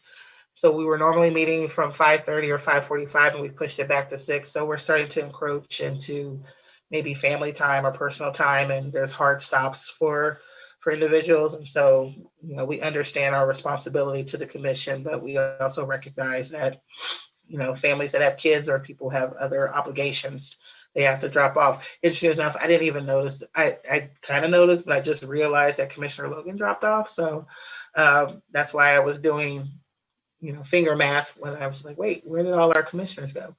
So, yes. So I think a lot of that, there's probably several variables to play in that. And I don't know if we can make a valuable hypothesis about why that is. So, so I guess I have a point of information, although it's a request of information. If we were to do the abbreviated meetings, and then this is for either Casey or Dr. Muhammad, if we do the abbreviated meeting and then go into our subgroups, do we need to maintain quorum during subgroup work? Good evening. This is Dr. Muhammad, Director of Equity and Inclusion. A couple of things. One, just dialing back for a second with Commissioner Logan. He did make mention in the chat group earlier that he had a prior commitment related to the Juneteenth event that he served on another committee for. So he did share that out earlier before he did exit. As it relates to a subcommittee, it's my understanding based on Open Meetings Act that as long as that subcommittee does not have a quorum, then there is no need for open or notification to the public, meaning the public does not have to be there. But I guess as long as it's a vote and you properly close out the official meeting where you're conducting actual business, I think going into the subcommittee groups shouldn't be an issue. However, addressing the question that Commissioner Emerson put in the chat group earlier related to a Google Doc, sometimes like electronic documents can get a little slippery. So if it's a Google Doc amongst a small group or a committee subgroup, that should be fine, I believe, if it's a subcommittee group of 3. But I think if it's a Google Doc that's shared amongst the entire commission, then that would be conducting official business, and then that would be an Open Meetings Act issue there. This is Commissioner Sellers. Thank you, Dr. Muhammad. And I agree. It wouldn't have been something to share with the commission. It would be something that each subcommittee would need to have with amongst themselves to ensure that we're not violating any open meetings. All right, commissioners. Any other questions in regards to the documents? Again, I know I laid out a lot, but it does sound like moving forward for our June and July and subsequent meetings that we will do an abbreviated meeting where we get our reports from the city and from Ms. Hafoka. And then we will adjourn and then go into subcommittee meeting work during that time. So my charge for everyone on and off is you did receive in a report that Casey had outlines our committee assignments. Please get in contact with your fellow commissioners to start some initial work and just be able to interact with each other and before we initially get that work going in June. So please reach out to your fellow commissioners and your committee members, and let's roll our sleeves up and get to work. All right. Good evening, Chairperson Sellers. This is Dr. Muhammad, Director of Equity and Inclusion. I am curious before closing out, did we reach? I know we don't have a quorum currently present, but I'm curious about next steps as far as meeting times and for the subgroup committees as well as the entire commission. And I do want to echo the sentiments of the rest of the commission regarding your leadership. I greatly appreciate you being able to display leadership and help this commission gain some momentum moving in the right direction as they all shared. Another thing that I am thinking about as relates to the subgroups, I wonder if there is a champion per subgroup. Can that help with the concern surrounding some of the group members not being present for some of those meetings? And of course, you're not able to vote on that tonight as it relates to deputizing or appointing a champion person per the subgroups, but it's just a thought I had.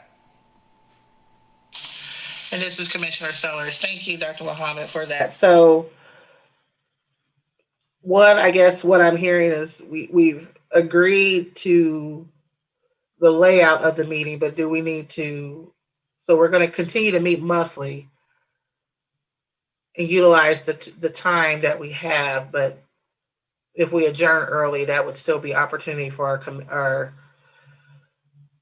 for the subcommittees to meet. So then would we need to,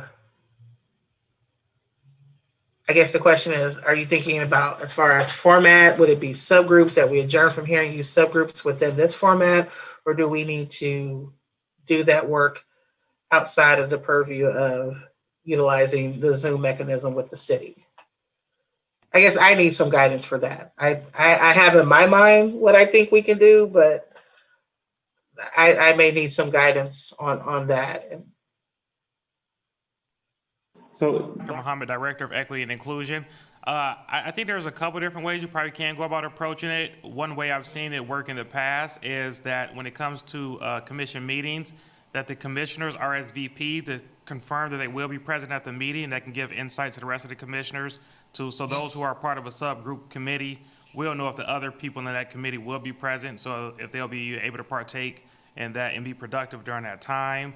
I think also there can be an opportunity for some of the subgroup members to meet at a different time if they feel that that date and time is more accommodating to their schedule as a collective or a small group. So I think there's different ways to go about approaching. I guess that would be up to the commissioners to kind of determine that. Okay. And this is Commissioner Sellers. I think, and I don't want to speak for Commissioner Bloxsom, but I think for the sake of scheduling, the idea was that if we could still maintain this second Monday, 6 o'clock, then commissioners now know moving forward, we're going to immediately go into subgroups after subcommittee work afterwards. And so it'll be imperative for them to ensure that they RSVP so that we have a head count. I know the last 2 months it's been a little bit wonky as far as information, as far as registering. So I know this past meeting, we did get the invitation to register separately from those who typically get the notifications. Like myself, I get the notifications of the commission meeting, and I usually register through that notification. So I just didn't know as far as maybe operating procedure, should it be that commissioners need to utilize the announcement that comes from the city to register, and then if they don't plan to attend the meeting, then they send notification to you? Because I know that's typically how I've been getting the notifications from Scott.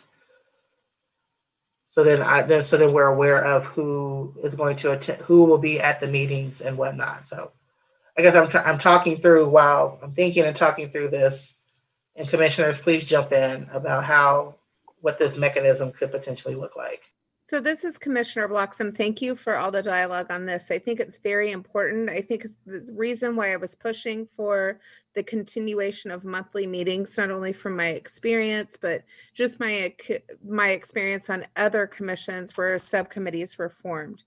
I think that this body also holds a responsibility and accountability, not only to each other, but the public. So that's the number one. Number two, if we're having ongoing issues, if we're meeting monthly as a body, then I think that would be the appropriate place at the beginning of the meeting to discuss problems within subcommittees. And I don't mean detailed problems. I mean membership problems and how that can be adjusted. But I really believe if we come together as a body, we're holding each other, the public is holding us accountable for meeting. And then once we break out into our subcommittees, if this time doesn't work, then we can schedule another time.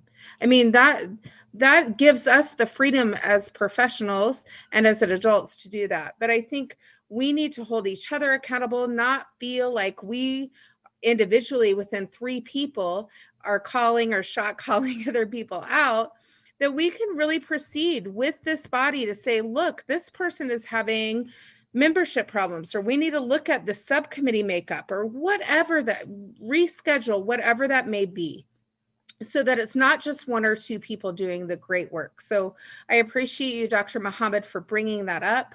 And I think that can be done in our first subcommittee meeting when we know who's showing up to those meetings, and then having conversations about how we want to come back to the body and address that membership problem, if there is one, and also get the chance to address each other as individuals as well. This is Commissioner Emerson, and Commissioner Bloxsom. You are awesome. I am known for giving lots of like affirmation. It's just what I do. So you guys, but you really are. I love it. So I was thinking about a couple different things. To your point, Chair Sellers, was one. I was thinking about like, okay, if we're emailing notification of, hey, we're not gonna make it, I think about like, okay, so we can't email everybody, but we can email, Dr. Muhammad, and then maybe our committee members, like our 2 other people, and like, hey, Dr. Muhammad and my 2 other committee members, I won't be there, and I was just like, well, that's something. And then I think about like, how do we check out? So if we go into our breakout rooms and we're like, okay, we're gonna come together at such and such time.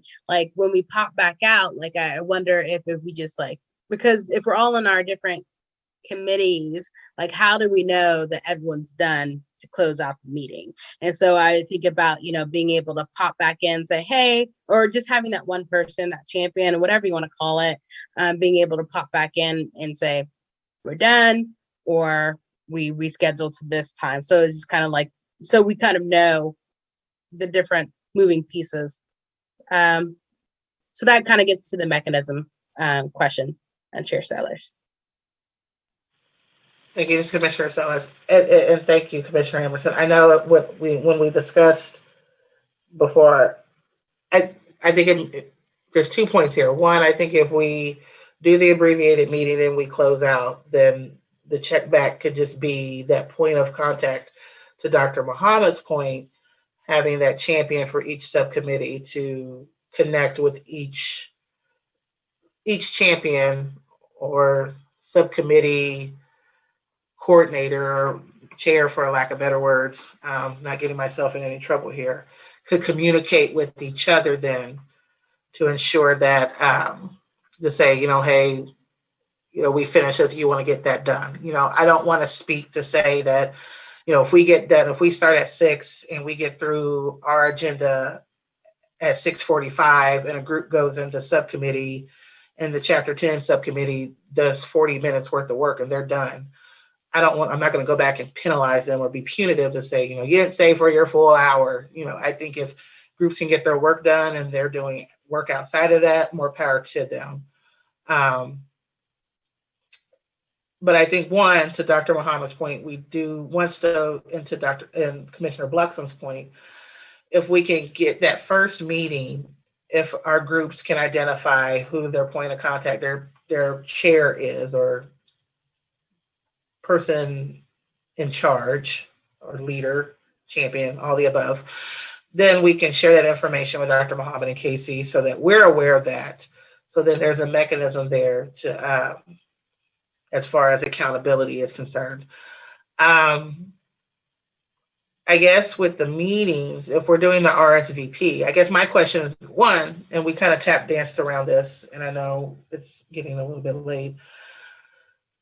Moving forward, how do you want commissioners to RSVP for the meetings? Because again, some of us get the notifications because we signed up for them through the city's website. Others are waiting for an email from either yourself or Bobby. So as far as that mechanism piece, how do you want commissioners to RSVP? And then I'm, from accountability purpose, I would love for commissioners to notify me if they're not going to be at a meeting, because it seems a little counterproductive. In the past, folks would email Scott would then email me, and I'm just like, why didn't somebody just email me? and I know that, I don't want to put, we can't say 24 hours because things happen. But I think if we could minimize the multiple points of contact, and just, if commissioners can just let me know, no reply all, no CC all, and just let me know if they're not going to be there, then I can be ahead of the curve and be able to notify subgroups when we meet and when we start the meeting, if they're going to be -1 or -2 and how to flow over. So one, I would like if commissioners, if they're going to be either late, tardy for the party, or not attending due to any circumstances, they could notify me. That would be great. But as far as the RSVP mechanism, what is that going to look like? Because I think some are still a little confused about that. And, like this past month, we got the email from Bobby, and that threw me for a loop. So should we expect the RSVP Zoom link from you? Should we utilize the city feature? Which one? And then I'm going to stop talking. Great. Chairperson Sellers, Dr. Muhammad, Director of Equity and Inclusion. I think depending on how you want to kind of frame that, as far as what mechanism you feel may work best for yourself and the rest of the commission. So given that this commission meets the second Monday of the month, if you feel as if a week ahead of time, that maybe that prior Monday can work as far as a heads up or an advance notice related to who will be able to attend the meeting or not, that could be potentially a route to go. That's, I guess, contingent upon what you feel is most adequate amount of time to be notified. And this is Commissioner Sellers. I have this plastered, for me, I've had it plastered over multiple calendars. So even if I don't get a notification, I kind of know to be expected. For me, I often function with 2 weeks notice, but I would like to hear from commissioners. Do you need 2 weeks notice, 1 week notice? What is adequate enough time for you all to flip the switch to remind you that we have a meeting on the second Monday? One more thing, if I could jump in again, Dr. Muhammad, Director of Equity and Inclusion. I know there was some challenges related to like the MailChimp mailing of reservations for the meeting. So if just a simple email coming from myself to all the commissioners, if that can work best and it's easier to navigate that, then I would be willing to do that as well, as far as send out an email in advance and giving commissioners a period of time to be able to respond by the Monday prior to this Monday meeting, the second Monday, then I'll be willing to do that as well. This is Commissioner Emerson. I'm one of those commissioners with little people that I love and hold so dear. And so I have so many different schedules. And so I put this one on my schedule, but sometimes I have appointments that are scheduled or canceled. And so it's always for myself. Having the, hey, we're meeting next Monday for sure. Good. So it's helpful to say, okay, cool. I need to actually go in and do that. So this is Commissioner Sellers. So I'm hearing if we received a email from Dr. Muhammad 2 weeks prior to with the Zoom link reminding us of our meeting, and that if folks are not going to be available, they would need to contact Dr. Muhammad or myself. Does that sound like a standard practice that works? I'm hearing a week. So as long as everyone has a week notice. Are there any objections to a 1 week notice? Okay. So Dr. Muhammad, it sounds like if you could send something out a week ahead to commissioners, and then with the Zoom link for everyone to log in and get registered. And then if there's any concerns or someone's not able to attend, then they can send that email to you, and then or Well, yes, they can send it to you, and I can reach out to you. That sounds good. I'm still trying to close these extra loops, people, and you're making it hard for me. Noticed in the comments in regards to contact information, I know Scott had at one point sent a kind of like not a spreadsheet, but he had a running list of contact information for everyone. I know that's also located on the city's website, but Casey, Dr. Muhammad, is that something you all could send out again, or would you prefer that we pull that from the website? Yes, Muhammad, Director of Equity and Inclusion. Yes, I think that's something that we should be able to get out as well and send that out to all the different commissioners. And also, just as a heads up, Scott Wagner, the legal analyst, has a conflict in responsibilities. So he will likely no longer be attending this meeting, but of course he'll still be a resource to you all if you need him for anything specifically. But I do want to give you a heads up on that. In addition to that, Assistant City Manager Casey Toomey, as humble as she is and as much as she's passionate about this commission in general, she as well has been trying to pull back for the last couple months and been doing me favors as far as filling in last month and attending this one as well to make sure I'm up to speed related to what got discussed at the previous meeting. So she probably has some closing remarks about departing towards the end of this meeting as well. So I just wanted to help lighten that for her as we get towards the end of this meeting here. This is Commissioner Sellers. Look at you, Dr. Muhammad, just stealing my thunder. I was going to share all of that, but I think that is a good pivot for us as we close out this evening. As Dr. Muhammad mentioned, we are Scott Wagner is pivoting and is moving to having to shift his responsibility. So he wasn't able to join us this evening, but he did send his regards and well wishes, and I did reply back. So, and told him that he would be missed. But if you all want to check out the Aviation Advisory Board meetings, that's where he is. So feel free to not Zoom bomb, but pop in and give him a little thumbs down emoji for leaving us, but also a smiley face because we know he's been wonderful during this time. And Casey is, transitioning, but she'll still be around. But we do appreciate all the work that Casey has done for the commission as well. And I can speak for myself. I know she has been a lifeline. I know I kind of came into this quite the firecracker, and she has been someone that's been very helpful and as I navigate this process. So I do appreciate the work that you have done with this commission and transitioning and getting us into the place where we are now as well. You've been helpful to me in that process. So thank you, Casey.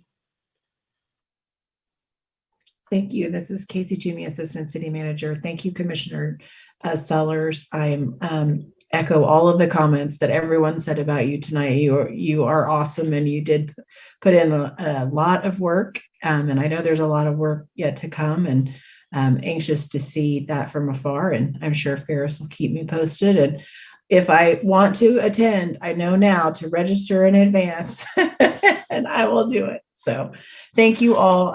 It's been a pleasure, and I'm not far, so Farris knows where to find me if there's anything I can ever do to help. And I'm really excited for you all to get to work more with Farris moving forward. So I didn't want to leave and not say goodbye, though. So I will probably see you at your next meeting, but thanks, everybody. And this is Commissioner Sellers. Thank you, Casey. Commissioners, we are now towards the end of our agenda for public comment. So wanted to look to the gallery. And Dr. Muhammad, if you could let us know if there's anyone with you, or I thought we did have someone virtually that may have been here for a public comment. Yes. Dr. Muhammad, Director of Equity and Inclusion. We do have someone from the public present. I'm not sure if the individual has a comment, so I will open it up to say that if someone has a comment, if you want to use the raise hand feature or just unmute if Chairperson Sellers is ready for public comments.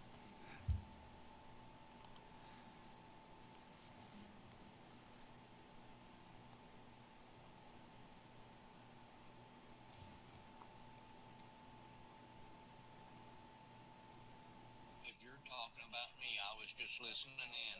I was going to keep my mouth shut. Thank you anyway.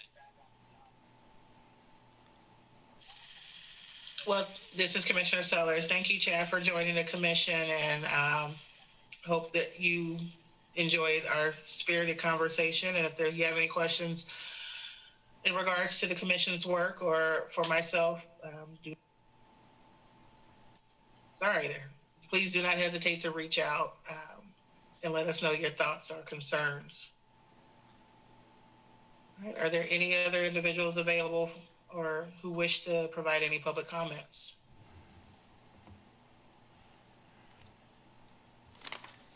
All right, hearing none, commissioners. We had another scorcher this month. I'm telling you, you guys enjoy burning it from both ends, but I'm glad we did, like I said, we've had some good discussion, and I really feel comfortable and confident about where our commission is going and preparing ourselves for the work ahead. So I do appreciate you all going on this journey with me.